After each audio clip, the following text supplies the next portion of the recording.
Bienvenue pour cette troisième vidéo sur le comparatif en anglais.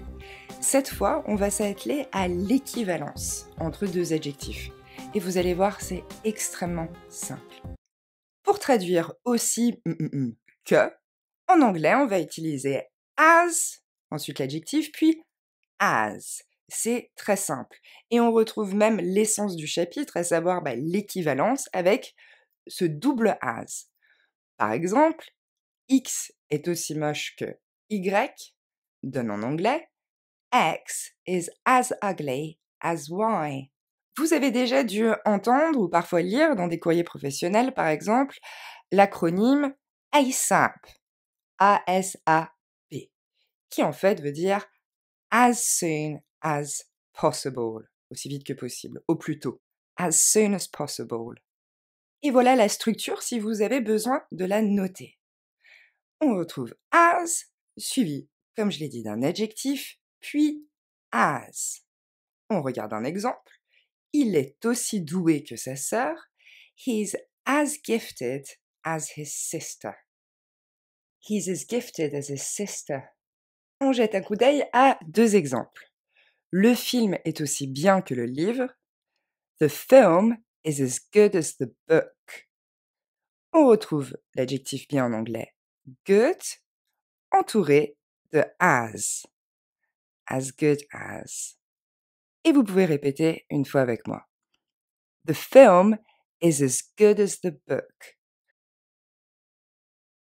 Vous remarquerez que quand as est pris au milieu d'une phrase, on n'a pas trop tendance à l'accentuer, et donc on n'a pas vraiment tendance à le prononcer as, sauf si on voulait exagérer.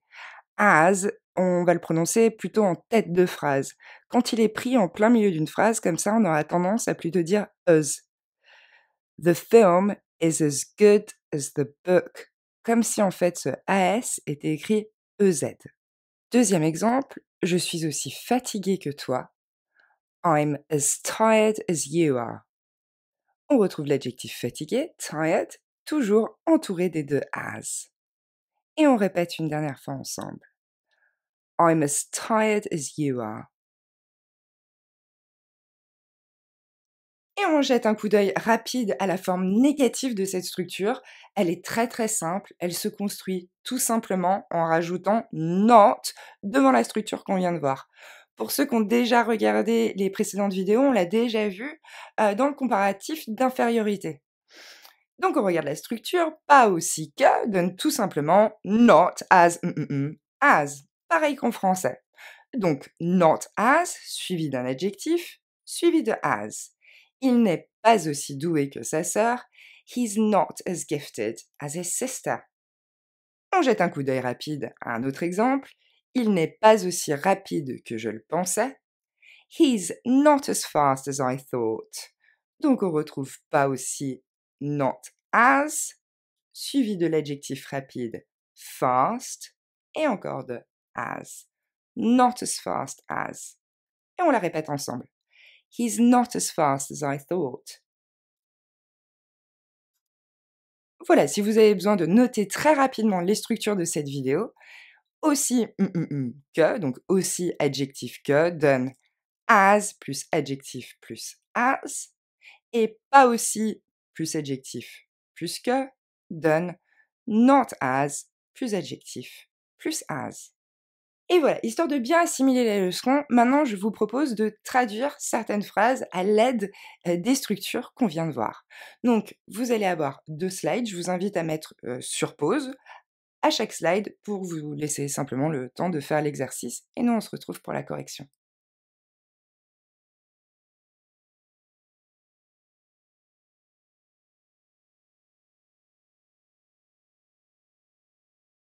C'est parti pour la correction. Elle n'est pas aussi ponctuelle que lui. She's not as punctual as he is. Ici, on retrouve la structure négative, not as, plus l'adjectif punctual, et enfin as. Cette leçon est aussi simple que la précédente.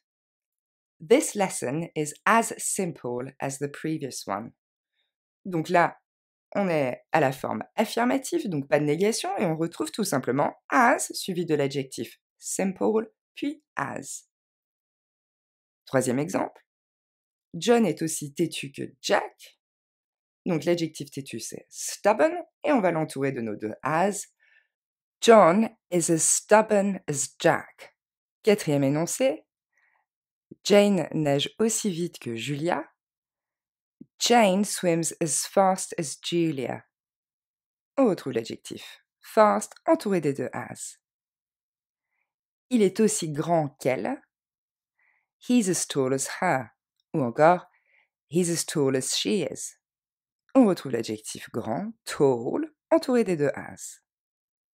Et enfin, dernier exemple, l'option A est aussi chère que l'option B.